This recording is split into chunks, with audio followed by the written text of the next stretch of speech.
And this is a brand that's not known in India, but it's pretty famous outside, and these speakers are made in US. Let me take out the same, and as you can see, these are premium grade speakers. Let me take out all these things first. I think so, the cables and the adapter and the speakers itself. Let me take out all these things. And we also get a manual. So let me take out each one of them. And I got them because my trusty Altec Lansing 5021 failed. The satellites are still working, but my woofer, which has the amp, is giving some problems.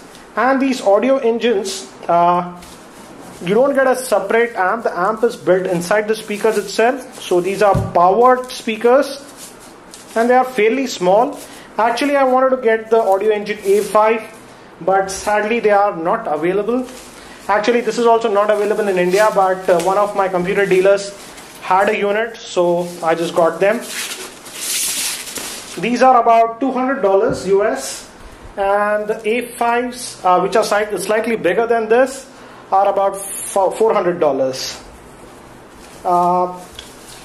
Actually, I did a lot of research before getting these, and as I said, I wanted the A5s, and I also auditioned the Cliffs Pro Media 2.1. That's also a nice unit, but that's a 2.1, so you get a subwoofer, and I did not want to have a subwoofer. I just wanted a 2.0 system. So these are the speakers. As you can see, these are pretty tiny when compared to the Altec Lansing. And let's see what else do we get in these. And I guess this is the power adapter. And yes, these are the power adapters. And yeah, it is 100 to 240 volts compatible, so it will work fine in India also. And I guess these are some of the cables, connecting cables that we get.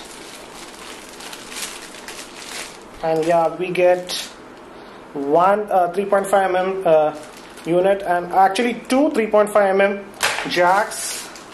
We also get one speaker cable and power plug for the adapter. So let me keep all these things to the side. And if you notice, this left unit has all the inputs, and you have the power on off button over here, and all the inputs are in here. The right speaker does not have anything. You just connect it from the left speaker. And as these are my personal speakers, traditionally, largest live sound requires one of two things: big speakers or smaller satellite speakers partnered with a big and heavy subwoofer to handle the bass frequencies. Keeping this in mind, Palo Alto Audio Design tiny cubics look entirely under-equipped. Each cube houses a single 2.5-inch full-range driver and weighs in at a lightweight 500 grams.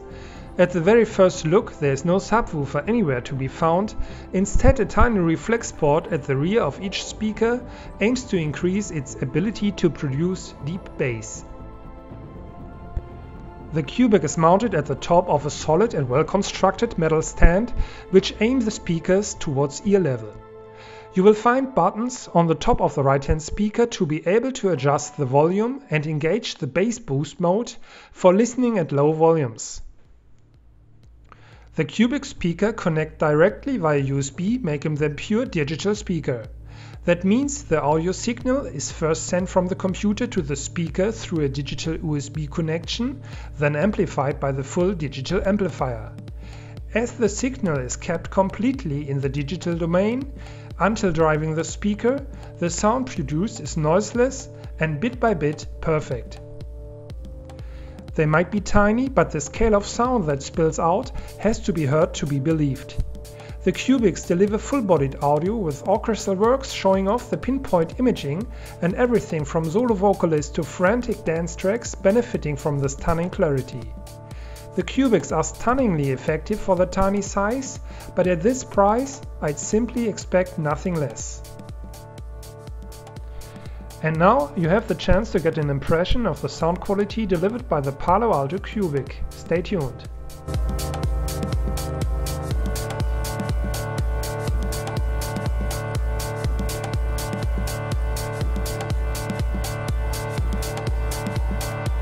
A lot of conversions. Yeah, there's come optical in right here. You can come right out of Apple devices like Apple TVs and airport expresses right into the optical. Your signal stays digital all the way through the loop, so you don't have the multiple conversions that other systems have. Keeps your signal cleaner, makes for better sound. It also means that the thing never goes obsolete because we can hook up to virtually anything. There's 4 different inputs. There's an analog, a coax, an optical, and USB. Yeah. So we talk to virtually any system, and it'll be many, many years before you won't be able to use this thing. Yeah. So it's got lots of inputs. Now these aren't like the Logitech. You know, you go to Fry's or something and you see all these Logitech speakers. They're like $50, $100. Yeah. This is in the $500. It's in the $500 range. Yeah. There's a big difference in performance, in sound quality. You know, we're aiming at the low end of the audiophile market, the high end of the consumer market. You know, yeah. We're really aiming at kind of the same customers that buy Bose and Beats. Yeah. It's kind of that strata of customers who want better performance than all the run-of-the-mill stuff and are willing to pay a little bit of premium to get it. Yeah. We think we deliver very, very high value for the dollar. Now, I have a couple in my house, and they really good sound and fairly good bass for this kind of size. Right?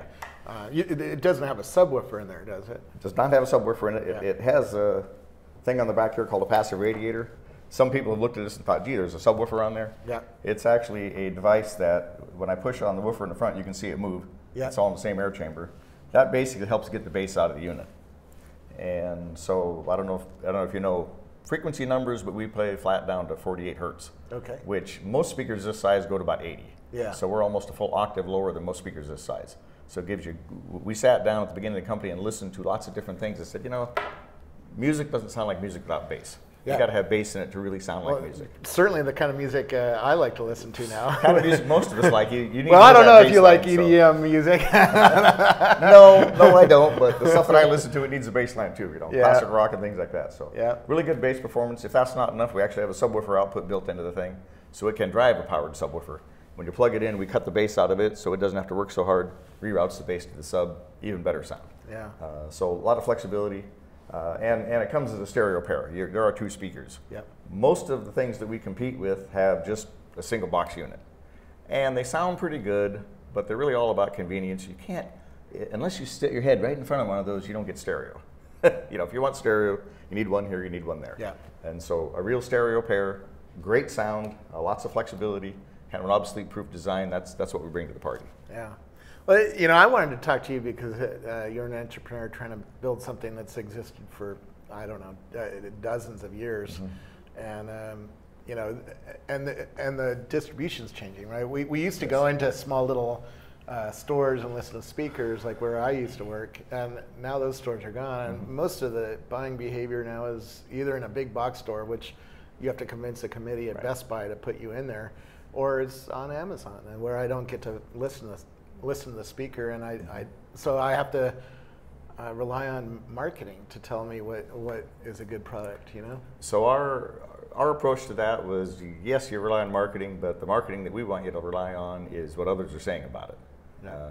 You know, as a small company, we don't have the resources to blast out a message like a Bose or a Beats, right?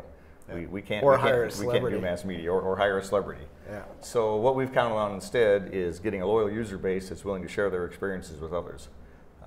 Probably the thing that personally makes me the most proud about what we've done is our reviews on Amazon. I can't say with a straight face that I know that we're the most highly reviewed product that is on Amazon, but I can say with a straight face that it'd be darn hard for anybody to be better. Out of the user reviews we have right now, we have a 4.95 star rating. Yeah. We have something like 58 5-star reviews and only 3 that are 4 stars. Yeah. So people get on and write the nicest things. You know, they buy these things, they spend their money, and then they take their time to sit on and tell other people about how great they are.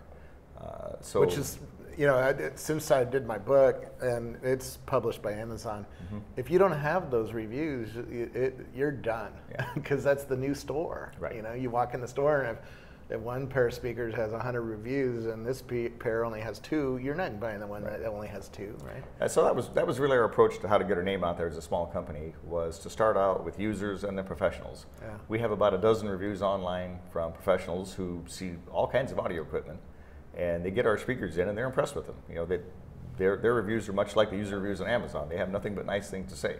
It's like, wow, these things are really good. They sound great compared to the competition. They're well built. You know, one of the things that really impresses people is how heavy they are. Yeah. You know? Open one up and show us what's We have that pair that shows you what they look like. This pair shows you what's inside. Yeah. The first thing that people notice when they pick them up is they're heavy. Yeah. This unit weighs about 12 pounds. Part of that is the fact that there's a real wooden box. It's not plastic, and it's 3/4 of an inch thick, and it's solid wood. Heavy's not great if you want to carry things around, but if you want good sound, heavy's where it's at. Your box is not supposed to vibrate, it's just supposed to sit there. One of the reasons inexpensive speakers don't sound good is they're made out of cheap cabinets, and the cabinets vibrate, and you're hearing the cabinet, not the speaker. Yeah. That's great if you're violin, it's not so good if you're a speaker. Yeah. The bass technology we use, we gave it a name, we call it clear bass, and it really is a combination of 3 things. We have a very big woofer. You can see this woofer weighs about 5 pounds. Yeah. Most products that are in our category would have a woofer that weigh about 1 pound. We have a huge magnet on this thing, and it allows this woofer to have a long travel and stay really well behaved. That's combined with the internal amplifier, and the internal amplifier is 60 watts a channel, so it's got lots of oomph to push the music out. And there's a digital signal processor built into the amplifier. Yeah. So we have the ability to control the signal and boost it up a little bit in the bass very precisely so the bass remains flat. And then there's the passive radiator that I spoke about earlier that's on the back of the unit that really helps get the bass out of it. Yeah. So those combinations of technologies really give it some oomph. So the things that people notice first and foremost is things heavy. They plug it in, they listen to it, and it's like, wow, that's got some real bass. They don't expect that out of this little box because they've never heard that before. Yeah.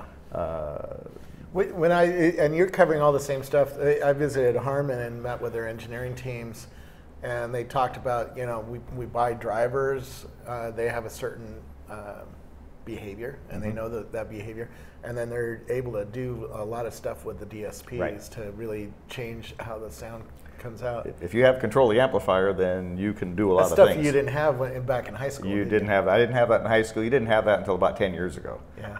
It's only been fairly recently that the signal processing ability has been there at a cost-effective basis where you could do something like this. Yeah. You can actually separate the sound out and amplified treble or bass differently, or change what it's doing with the bass. And you can probably even change as I turn the volume up, right? Because at low levels, the speaker behaves differently than at high levels, right? And that's actually, and the fact the DSP is used for the controls we have in the back.